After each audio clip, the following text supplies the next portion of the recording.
صلی اللہ تعالی علیہ وعلا آلہ وصحبہ وبارک وسلم تسلیما کثیرا اما بعد فاعوذ باللہ من الشیطان الرجیم بسم اللہ الرحمن الرحیم فجاءته إحداهما تمشي على استحياء وقال النبي صلى الله عليه وسلم الإيمان بضع وسبعون شعبة أفضلها قول لا إله إلا الله وأدناها إماطة الأذى عن الطريق والحياء شعبة من الإيمان أو كما قال عليه الصلاة والسلام۔ محترم و مکرم حضرات علماء کرام، معزز بزرگوں، عزیز دوستوں، نوجوانوں اور پیارے بچوں اور ہماری آواز سننے والی معزز ماؤں اور بہنوں اور بیٹیوں،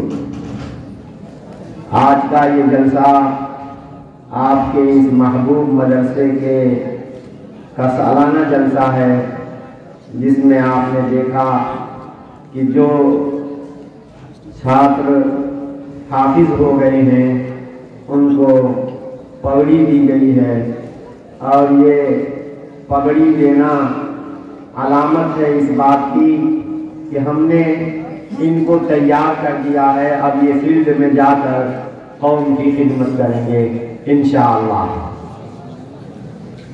اللہ تعالیٰ ان بچوں کے سینوں میں قرآن پاک ہمیشہ کے لیے محفوظ فرما دے اور قرآن کریم کا حق ادا کرنے کی انہیں توفیق عطا فرمائے، اور آگے بھی دینی تعلیم کا سلسلہ انہیں جاری رکھنے کی اللہ توفیق عطا فرمائے۔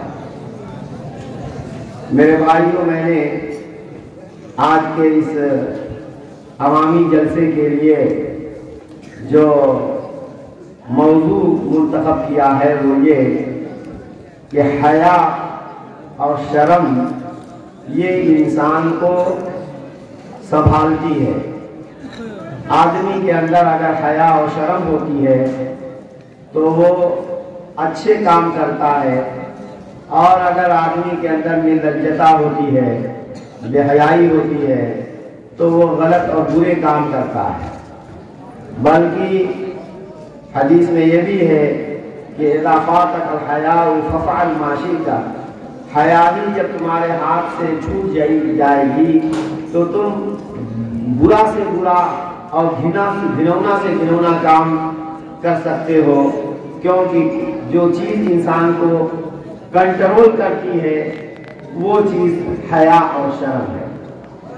حیا تمام خوبیوں اور تمام اچھائیوں کی جڑ اور بنیاد ہے، اور بے حیائی تمام تر برائیوں اور ساری محرومیوں اور مصیبتوں کی جڑ اور بنیاد بے حیائی اور بے شرمی ہے۔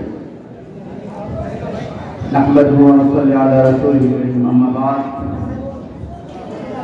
معزز حاضرین، দারুল দেওবন্দি যাইয়া উস্তাদের বয়ান শোনার মতো আমি ইন্ডিয়াতে গেলেও আপনার আমার কোনো পারমিশন থাকবে না হুজুরের ক্লাসে যাইয়া বসা।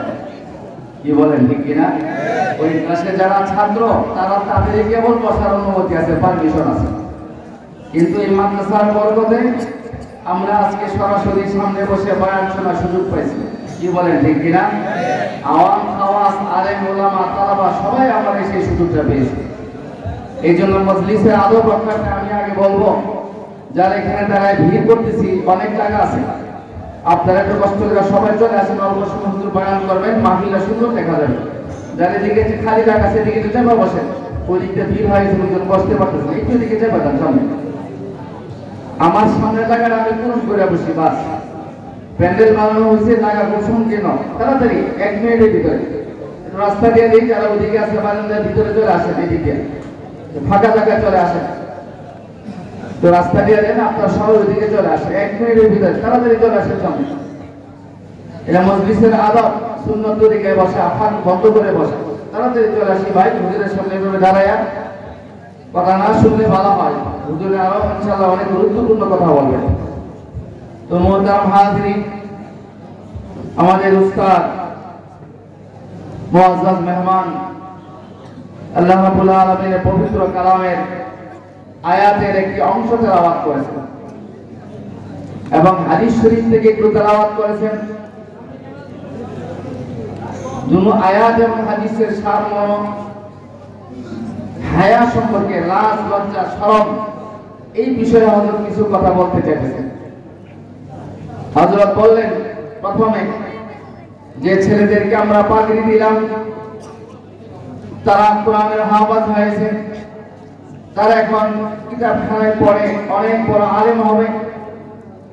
আল্লাহ পাক তাদের সিনাকে আল্লাহর কোরআন হেফাজতের জন্য আল্লাহ পাক কবুল করে নিন, তাদেরকে আল্লাহ পাক বিশ্ববিখ্যাত আলেম দিন বানায় দিন। হযরত দোয়া করলেন, সকলে বলে আমিন। পরবর্তীতে হযরত যে কথাটা শুরু করলেন যে মানুষের সামনে দুই রকমের কাজ আছে, ভালো কাজ, মন্দ কাজ, ভালো কাজ, খারাপ কাজ, ইসলামিক কাজ, অনইসলামিক কাজ। ইসলামিক কাজ, ধর্মের কাজ সবগুলি ভালো, অনইসলামিক কাজ, ধর্মের বিরোধিতা কাজ সবগুলি খারাপ। কি বলেন, ঠিক কিনা? মানুষ ধর্মের কাজে এবং ভালো কাজে পরিচালিত হয়, সব ভালো কাজ করে, মানুষকে কোন জিনিসে কন্ট্রোল করে খারাপ কাজ থেকে বিরত রাখে এবং ভালো কাজের পথে পরিচালিত করে, সেটার নাম হলো হায়া। সেটার নাম কি? হায়া। আমরা যেটাকে শরম বলি, হায়া, লজ্জা, ইমানি হায়া। এই ইমানি হায়া মানুষকে কন্ট্রোল করে সমস্ত গুনার কাজ থেকে বিরত রাখে, ভালো পথে সৎ পথে পরিচালিত করে। আর হায়া যদি না থাকে তাহলে এই লোকটা ভালো কাজ করলো, খারাপ কাজ করলো, তার মধ্যে লাজ শরম নাই, সে যে কোনো কাজই করতে পারে যখন তার হায়া লজ্জা না থাকে। হাদিস শরীফের অংশ আল্লাহ তেলাওয়াত করেন, ইযা ফাতাতুল হায়া ফাল মাশি, যখন তোমার হায়া চলে গেল, হায়া তোমার আর রইল না, তখন তুমি আর ভালো আর মন্দ তোমার কাছে কোনো ভেদাভেদ নাই, যে কোনো কাজে তুমি করতে পারো। আর যদি তোমার কাছে হায়া থাকে তাহলে ভালো কাজ করবা, খারাপ কাজ থেকে তুমি বিরত থাকবে।